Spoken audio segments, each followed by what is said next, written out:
2014లో Narendra Modi prime minister అయ్యాక BJP take up చేసిన major political machine ఏంటంటే భారతీయ జనతా పార్టీని దేశవ్యాపిత ఉనికి కలిగిన పార్టీగా, అంటే దాని పొలిటికల్ ఫుట్ ప్రింట్ దేశమంతా ఉండాలి అనే ఒక ప్రయత్నం మొదలుపెట్టారు. ఇందులో భాగంగా వీక్ పాయింట్స్ ఎక్కడున్నాయనేది గమనించారు. ప్రధానంగా బీజేపీ 2014 నుంచి 2024 మధ్య కాలంలో కనుక గమనిస్తే north and western part of the కంట్రీలో బలంగా ఉంటుంది.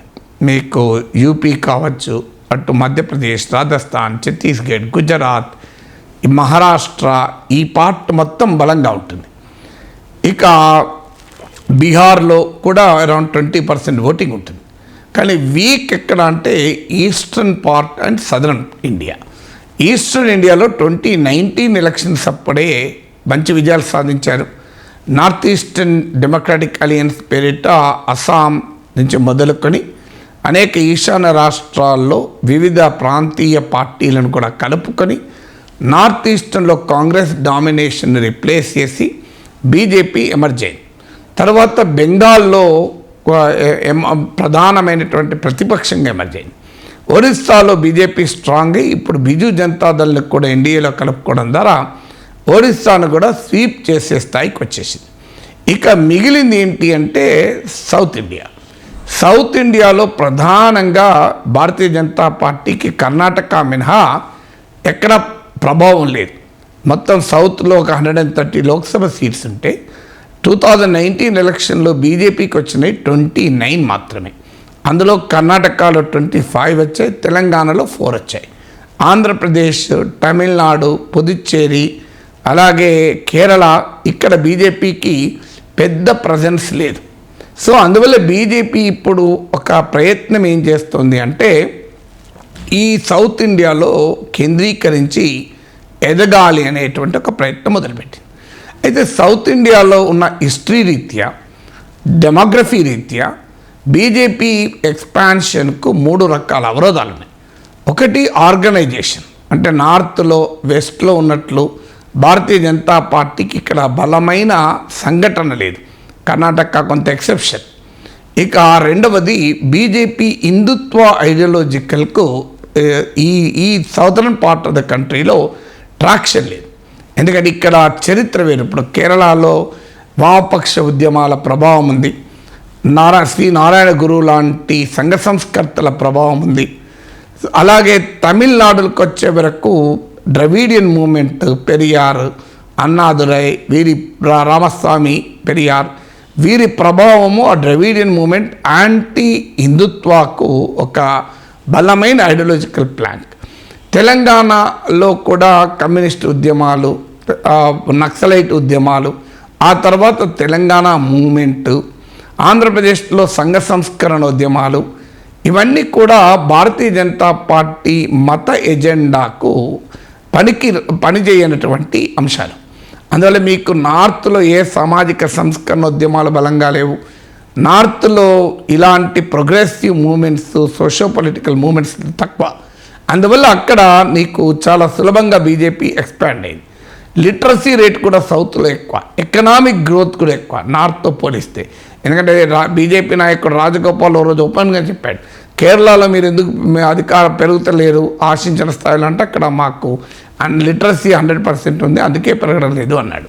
సో అందువల్ల ఎకనామిక్, ఎడ్యుకేషనల్ అవేర్నెస్ ఎక్కువ సౌత్ ఇండియాలో బీజేపీ పెనట్రేషన్కు, బీజేపీ హిందుత్వ ఐడియాలజికల్ పెనట్రేషన్కు అవకాశం తక్కువ ఉంటుంది.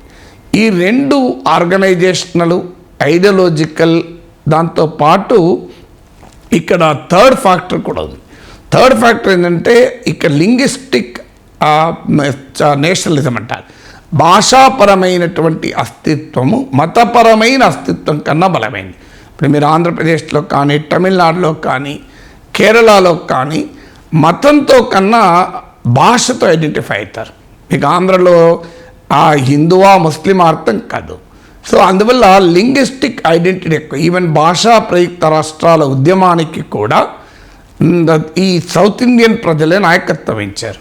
ముఖ్యంగా తెలుగు ప్రజలు ఈ లింగ్విస్టిక్ రీఆర్గనైజేషన్ ఆఫ్ స్టేట్స్కి నాయకత్వం కూడా వహించారు.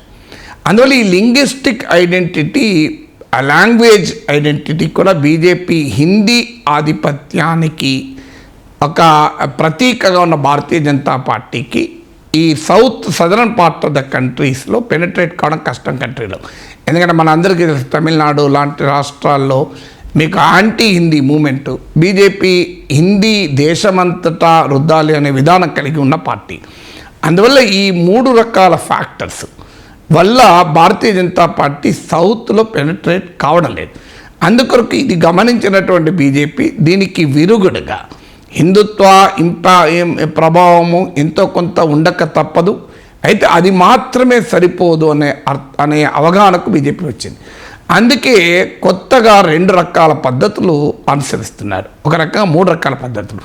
ఒకటి అలియన్సెస్ను కన్సాలిడేట్ చేసుకోవడం. అందులో భాగంగా కర్ణాటకలో అసెంబ్లీ ఎన్నికల్లో తీవ్రంగా వ్యతిరేకించిన జేడీఎస్ను కలుపుకుంది. ఆంధ్రప్రదేశ్లో నరేంద్ర మోడీని తీవ్రంగా విమర్శించిన చంద్రబాబు నాయుడిని కలుపుకున్నారు. సో తెలంగాణలో బీఆర్ఎస్ను కలుపుకోవాలన్న ప్రతిపాదన బీఆర్ఎస్ నుంచి వచ్చిన బీఆర్ఎస్తో కలిస్తే ఇంకా నష్టమని భావించి ఆ పార్టీని ఇప్పటికైతే దూరం పెట్టారు. కేరళలో కూడా శ్రీనారాయణ ధర్మ పరిపాలన యోగం అనే ఎస్ఎన్డిపితో కొంత ప్రయత్నం జరిగింది. సో తమిళనాడులో అన్నాడీఎంకేతో గతంలో పొత్తుండే, ఇప్పుడు మళ్ళీ అన్నాడీఎంకే పెరగడం లేదు కనుక ఆ పొత్తు ప్రయోజనం లేదు, ఇండిపెండెంట్గా పెరగాలని బీజేపీ ఆలోచిస్తోంది. చెప్పలేం చివరి నిమిషంలో ఏమవుతుందని. అందువల్ల అలియన్సెస్ బిల్డ్ చేయడం ద్వారా సదరన్ ఇండియాలో మిత్రపక్షాల సహకారంతో పెనట్రేట్ కావాలి అనేది ఒక ప్రయత్నం. రెండవ ప్రయత్నం ఏంటి అంటే ఇక్కడ ఎమర్జ్ కావాలి అంటే గవర్నెన్స్ను, అంటే అభివృద్ధి, పాలన, వికసిత భారత్. మీరు ఆంధ్రప్రదేశ్లో కూడా మోడీ ఉపన్యాసం చూడండి, వికసిత భారత్ అనే అంశానికి ఎక్కువ ప్రాధాన్యత ఇచ్చాడు. అందువల్ల సదరన్ ఇండియా అనేది పాలనకు, అభివృద్ధికి ఎక్కువ ప్రియారిటీ ఇస్తుంది. నార్థన్ ఇండియా కులం, మతానికి ఎక్కువ ప్రియారిటీ ఇస్తుంది. అందువల్ల సదరన్ ఇండియాలో ఈ కులం, మతం, రాజకీయం కన్నా అభివృద్ధి, ఆర్థిక ప్రగతి వీటికి ప్రాధాన్యత ఉంటుంది కనుక గవర్నెన్స్ను ముందుకు తీసుకొస్తున్నాం. మూడవది ప్రాంతీయ పార్టీలు ఈ భాషాపరమైన, ప్రాంతీయపరమైన ఆకాంక్షలకు ప్రతీకలుగా బలపడ్డాయి. అదే సమయంలో వీటిపైన అవినీతి ఆరోపణలు కూడా తీవ్రంగా ఉన్నాయి. అందువల్ల ప్రాంతీయ పార్టీలను పరివారవాది, అవినీతి పార్టీలంటూ విమర్శించడం ద్వారా తాను ఎక్స్పాండ్ కావాలని చూస్తున్నారు. అదే మళ్ళీ ఆంధ్రప్రదేశ్కి అయితే పరివారవాది అన్న ప్రస్తావన కూడా తీయలేదు, ఎందుకంటే టీడీపీ పైన కూడా విమర్శ వస్తుంది కనుక. అందువల్ల ఈ ఒకవైపు గవర్నెన్సు, కరప్షను, అలియన్సెస్ ఈ మూడింటిని మేళవించడం ద్వారా బీజేపీ సౌత్ ఇండియాలో ఎక్స్పాండ్ కావాలి అనే వ్యూహానికి వచ్చినట్టుగా కనబడుతోంది.